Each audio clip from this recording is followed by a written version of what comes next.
For 15 years, they thought I was a janitor, until I showed them who the real boss is. Clara Mitchell had been coming to Pinnacle Enterprises' skyscraper for almost 20 years, arriving so early that she would sometimes catch the night watchman dozing at the entrance, not expecting anyone from the staff to appear before the official start of the workday. She would quietly pass through the corridors, taking in the smell of cleaning supplies, blended with the faint, lingering aroma of coffee left by employees in the break area the previous evening. Clara was a janitor. For the entire workforce, she had long been the woman with no name, who reliably took out the trash, wiped the tables in the conference rooms, and tidied up the executives' offices. No one seemed to wonder where Clara got the patience to tackle the same routine every day without complaint.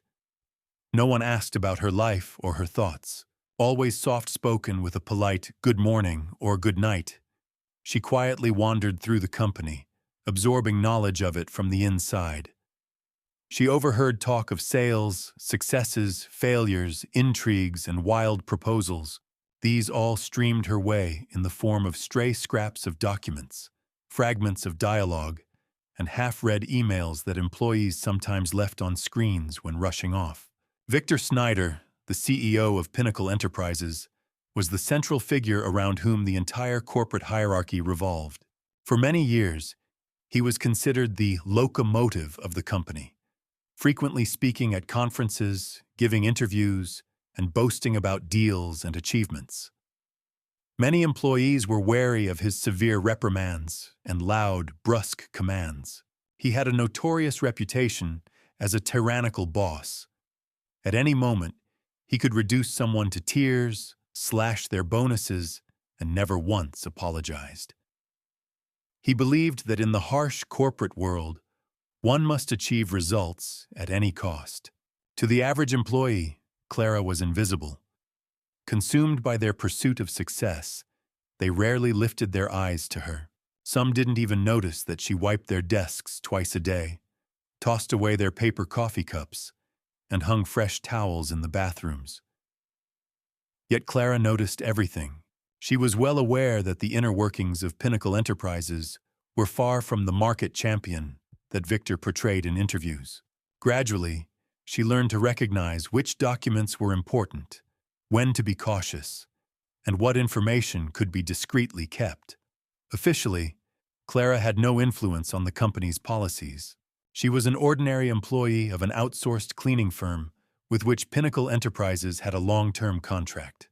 Still, each week, in some early morning hour or late evening, when the office was nearly empty, Clara would pass among the desks, quietly noting subtle discrepancies, numbers on stray pages, and contradictions in the reports. She couldn't delve deeply.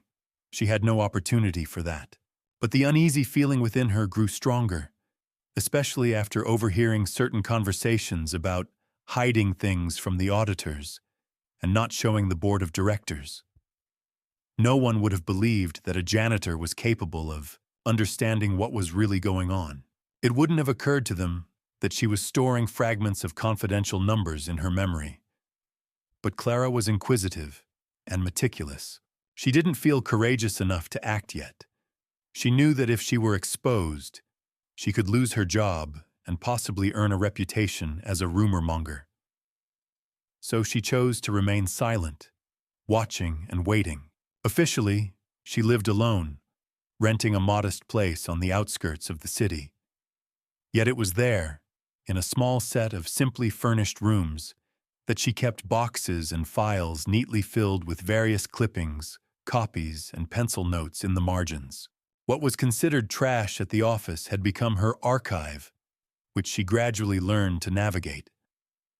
Most of it was indeed inconsequential, but happenstance overlaps and careful deductions helped Clara piece together a mosaic of office secrets at Pinnacle Enterprises. Years passed. Clara remained invisible, but was becoming increasingly well-informed. She witnessed Victor's ever more ruthless treatment of people. Some employees, unable to endure the pressure, left the company. Possible evidence of illegal schemes vanished from documents, and seeing all of this, She agonized over the question of whether she should try to do something, and if so, how. One evening, Clara was cleaning on the floor where the top manager's offices were located and noticed that Victor's office door was slightly ajar. The CEO usually locked his door and strictly forbade anyone to touch the papers on his desk. However, judging from the sounds, that evening he had led someone to the conference room and apparently forgot to shut the door properly. Clara was holding a trash bag and paused uncertainly. She knew how risky it was to go inside, even for a minute, but curiosity outweighed fear. She slipped in, as quietly as possible. The faint smell of expensive whiskey lingered in the air. On the massive desk were neatly stacked folders, crumpled drafts, and a tablet with its screen unlocked. Clara understood that her time was short. She glanced around and saw documents mentioning large sums, references to offshore accounts, and notes on consultation fees. Remembering bits of conversations she'd overheard, she realized she had stumbled upon serious evidence pointing to financial fraud. Her heart pounded, but Clara didn't lose her composure. She quickly took pictures of the pages with her old phone. The quality might not have been great, but the text was readable. Barely a minute later, she heard footsteps in the hallway. She darted to the door, managing to close it quietly at the last second, and returned to her cleaning cart, pretending she'd been working the whole time. After that discovery, Clara's sleep became restless. She kept returning in her mind to the photos she'd taken. Schemes, tables, names. If her suspicions were correct, Victor had been funneling the company's money illegally, possibly hiding part of the revenue behind false accounts and manipulating the financial reports to conceal the real figures from the auditors. Employees knew an extensive audit by the board of directors was scheduled for a couple of months later, as the board had expressed doubts about Victor's overly optimistic claims on certain projects' profitability. Clara observed Victor becoming more anxious as the audit approached. He took out his frustration on subordinates, canceled vacations, and forced everyone to rush their reports, punishing even minor mistakes. Employees were exhausted, but too afraid to protest because the boss could fire them without warning. Clara felt a pang in her chest whenever she heard discussions about unjust layoffs and relentless pressure. But what could a simple janitor do? One evening over dinner, Clara kept cycling through recent events in her mind. Suddenly, she recalled something from many years earlier, involving her uncle, her only close relative left in the U.S. His name was George, and he had once worked at a law firm that collaborated with Pinnacle Enterprises. He often talked about investments and how some of the company's stock was passed down within families of employees. At the time, Clara had barely listened or understood the legal details. But now, trying to connect the dots, she remembered that Uncle George had owned a block of shares acquired through an acquaintance who was a top manager at the company. Her uncle had said that if anything happened to him, those shares would be inherited by Clara. Back then, she considered it a trivial formality, but after Uncle George passed away, Clara never checked what happened to that inheritance. She never imagined it might hold any real power. For the first time, a thought flashed through her mind. What if Uncle George's stock isn't just some old paperwork, but a real asset I could use? Without delay, she decided to consult the notary office that held her uncle's estate records. This was driven not only by curiosity, but also by a sense of responsibility to find out if she had, in her hands, a potential key to saving the company and exposing Victor. While sorting out the legal details, Clara unintentionally got more entangled in office intrigues, noticing the growing rift within Pinnacle Enterprises. Some mid-level managers were fed up with the ever-present fear of being fired, the demands to gloss over reports, the duplicity, and the pressure from above. One morning, as Clara was cleaning the carpet in the corridor near reception, she overheard a whispered conversation between two employees. Michael Harris and Emma Rogers, both young, promising analysts, whom Victor had recently passed over for promotion. "I can't keep pretending everything is fine," Michael said. "The numbers just don't add up. It's like we're writing reports for a fictional company instead of a real one." "If we speak out," Emma sighed, "Victor will crush us. He already fired 3 of our colleagues. One of them is now suing the company. But Victor hired top-tier lawyers." Clara was standing behind a corner with the vacuum, not intending to eavesdrop. "But if people speak loudly without caution, it means their frustration has boiled over so much that they no longer fear being overheard." To Clara, this was a sign that she wasn't the only one who yearned for justice. These two clearly recognized something was wrong within the company, but didn't know whom to turn to. Clara recalled seeing Michael years ago as an intern, shyly smiling at everyone who passed by. Emma was known to be one of the most talented analysts at her level. Both were frightened by Victor's looming presence. Inside, Clara felt that these might be people she could trust. However, she still wasn't ready to approach them directly. She needed first to confirm whether the shares she had inherited from her uncle were truly valid. If it turned out she really owned a substantial portion of the company, it could dramatically alter the balance of power. Following a lawyer's advice, Clara filed an official request with Pinnacle Enterprises shareholder registry. Several tense days passed before the documents finally arrived in her hands. "Your holding amounts to 15% of Class B shares." Clara read that line repeatedly, hardly able to believe it. 15% in a company whose market valuation was in the billions of dollars. This wasn't just a stock certificate.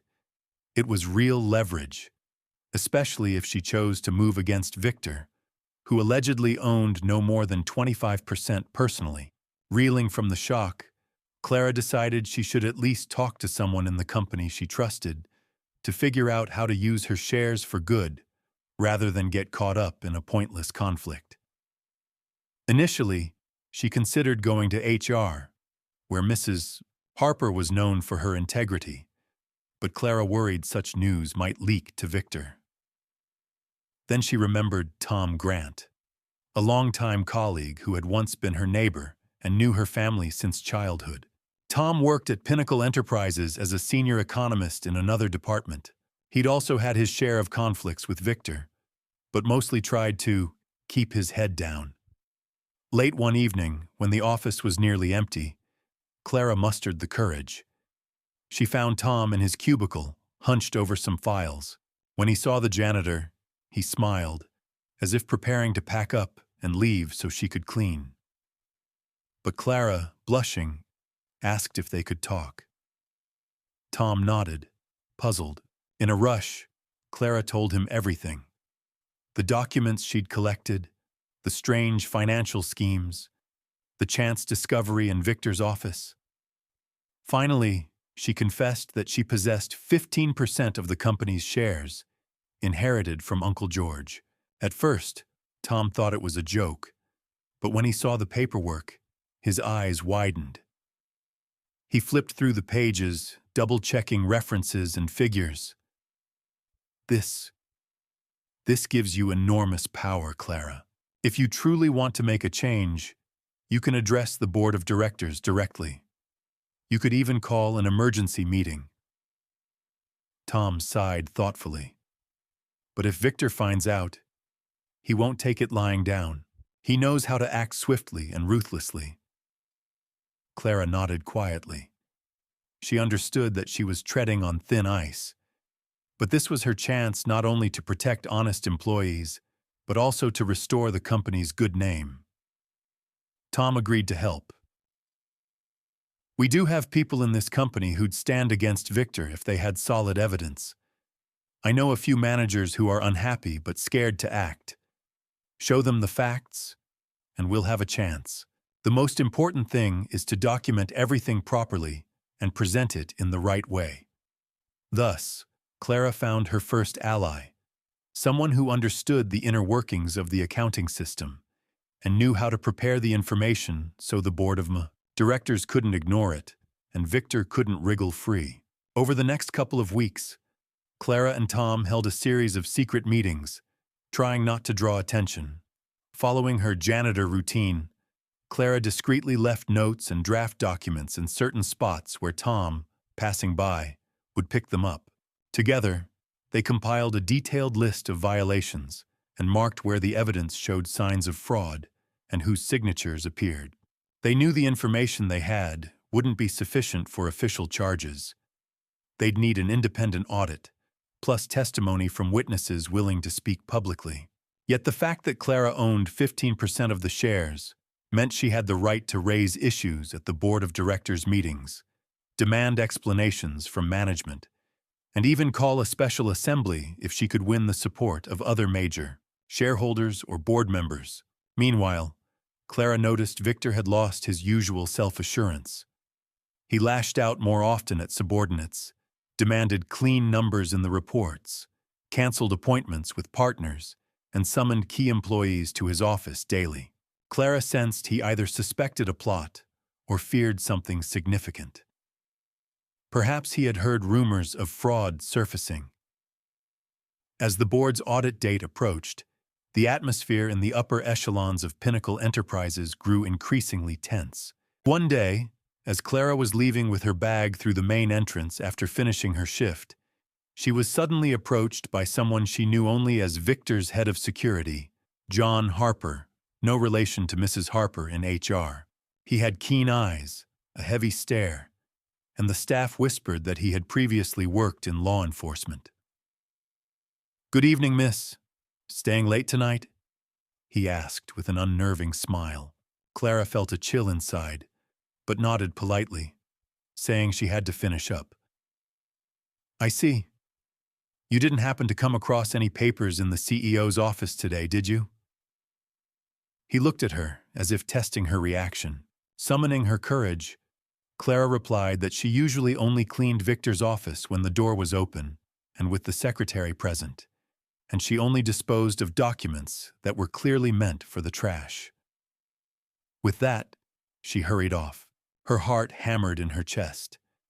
It seemed Victor or his team had started to suspect something and were checking whether the janitor might be digging where she shouldn't. This incident served as another reminder to remain cautious. Tom and Clara understood that if Victor discovered who was behind the leaks or the investigations, he would stop at nothing to eliminate the threat, including setting them up on false charges. So they decided on the following course of action. Clara, as a shareholder, would file an official request with the board of directors, citing discovered discrepancies in the financial statements and the likelihood of falsification.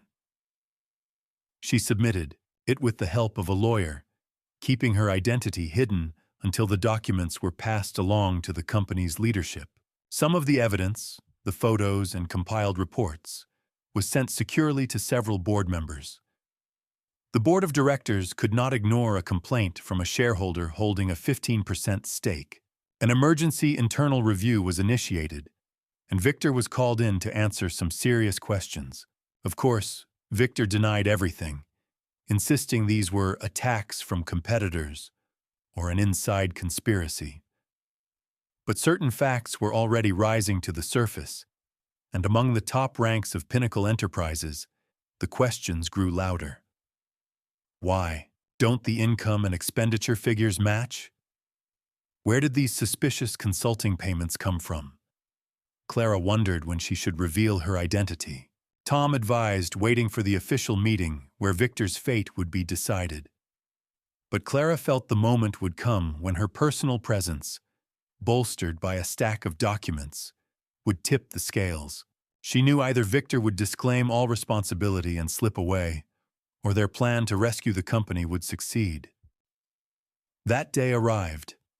The board of directors convened an emergency meeting to discuss the alarming reports provided by shareholders and external consultants. Victor was furious at having to publicly explain figures he was used to glossing over. He had to produce a mountain of reports, and yet he had no satisfactory responses to many of the board's questions. The meeting was rife with distrust toward Victor. The chairwoman of the board, a strict and businesslike Mrs. Anderson, posed several tough questions about multi-million-dollar transfers to offshore locations. Victor, clearly rattled, offered vague justifications, claiming the money was for consulting expenses or overseas market research. But the board members already had scanned copies of the documents provided by a shareholder who wished to remain anonymous until this meeting. Tensions reached a peak when Mrs. Anderson announced, "It seems we have the person in the room who brought these matters to our attention. We're waiting for their official statement." Everyone turned toward the door. At that moment, Clara entered. She wore her usual modest attire. Many recognized her as the janitor who flitted through the halls, but no one could fathom why she was at a closed-door session of senior leadership. Victor, looking startled, then tried to object. "Is this some kind of joke? Who let the janitorial staff in here?" But Mrs. Anderson raised her hand for silence. "Allow me to introduce Clara Mitchell, the owner of 15% of Pinnacle Enterprises shares, inherited from Mr. George Mitchell. She has provided evidence indicating substantial accounting irregularities that jeopardize the interests of all shareholders." The room erupted in whispers and murmurs. Victor, pale, realized that the simple janitor was far more influential than he could have imagined. Clara calmly approached the table, laid out several folders and a flash drive containing copies.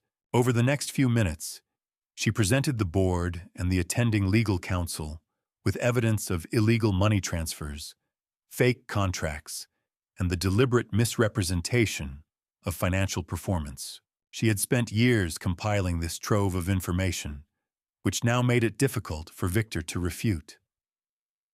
Victor tried to defend himself, arguing and insisting he didn't sign anything personally, but Mrs. Anderson was unmoved. It was enough for the board to call for a vote of no confidence in the CEO. By a clear majority, including Clara's vote, Victor was removed from his position.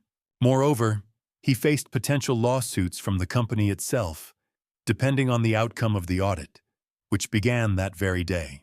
Shortly after the vote, the board of directors proposed naming Clara as the interim CEO until a permanent candidate could be found.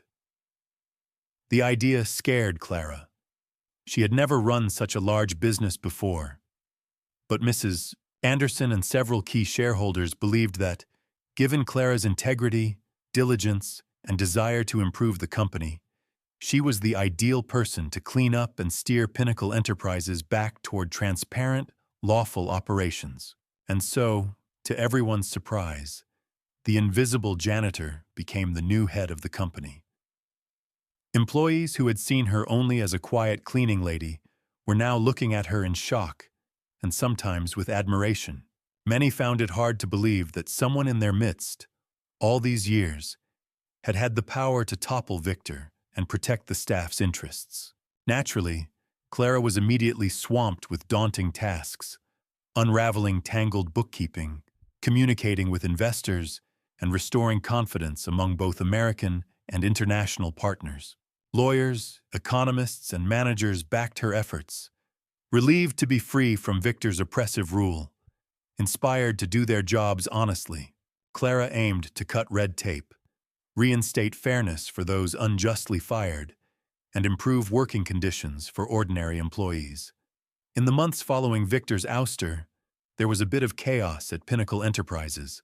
After all, the company had lost its longtime dictator. Yet gradually, people saw that Clara had genuine resolve and a sincere determination to make things right. She might not have possessed every nuance of corporate diplomacy, but she had loyal supporters and department heads who believed in change. In a local news interview, Clara was asked what it felt like to go from janitor to CEO. She shyly admitted feeling an enormous responsibility. But her goal was not to consolidate power or profit personally. It was to ensure that Pinnacle Enterprises operated lawfully, respected its employees, and provided real opportunities for growth. She emphasized her commitment to teamwork and collegial decision-making rather than fear and authoritarianism. The new CEO also ordered a thorough audit of all projects and formed working groups to identify weaknesses in the management system.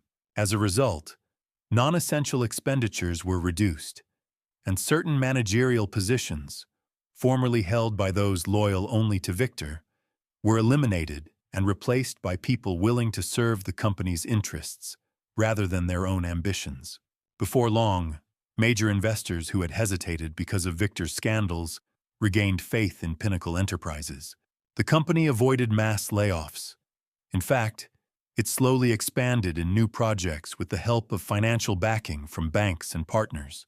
Employees who once feared speaking up realized their ideas were now being heard, and their grievances were taken seriously. Clara's life changed drastically. She moved closer to the main office, acquired a more formal wardrobe, and learned to speak publicly and present shareholder reports. At first, whispers called her the accidental boss, but over time, her achievements earned genuine respect. Most important to Clara was that she had managed to protect the rank-and-file staff from further unjust firings, harassment, and humiliation. She didn't forget her old duties. She personally ensured that working conditions for service staff, janitors, couriers, and technicians were respectful and compliant with standards. More and more around the office, people recalled how yesterday's janitor had managed to transform the entire system. Clara reminded everyone that she couldn't have done it without their support. Her allies, from Tom Grant to the analysts who dared to speak up, were also recognized and promoted. Thus, Pinnacle Enterprises embarked on a new era. Without Victor, the firm still had to undergo a reorganization and endure an audit, but it avoided a total meltdown, and its reputation gradually recovered. In newspaper stories across the country, people read about an extraordinary woman who had spent years as an invisible janitor, took it upon herself to collect evidence against a corrupt CEO, and then, by exercising her lawful rights as a shareholder, stepped up to become the new head of the company. She proved that even those we usually overlook can accomplish what the powerful and almighty cannot: purge corruption from the system and build a truly fair working environment. This is how Clara Mitchell's story drew to a close, becoming the new leader of Pinnacle Enterprises. Not only did she protect the workforce from injustice, but she also transformed the management system, ushering in an era of transparency and respect in the corporate world. And in doing so, she showed that even those who are invisible can change both their own destiny and the system around them.